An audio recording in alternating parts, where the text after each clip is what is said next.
নতুন পর্বতে দেখতে পাওয়া যায় ঠাম্মি আজ জানতে পারে তার বড় নাতনি আসলে অন্য কেউ নয়, সে হলো দুলারি।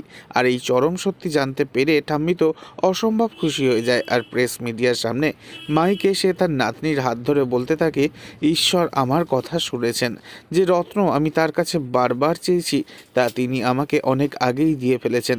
আমার চিনতে অনেকটাই দেরি হয়ে গেল। এ কথা শুনে ভীষণই মনে মনে রেগে যায় অনুষা আর রুদ্রাণী।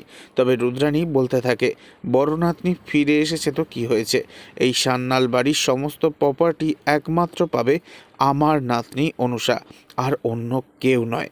এবার দুলারি এবং ওর মাকে পৃথিবী থেকে সরিয়ে ফেলতে রুদ্রাণী সাজায় তার নতুন প্ল্যান।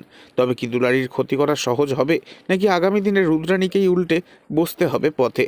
নেক্সট আপডেট জানতে এক্ষুনি সাবস্ক্রাইব করে আমাদের সাথেই থাকুন। ধন্যবাদ।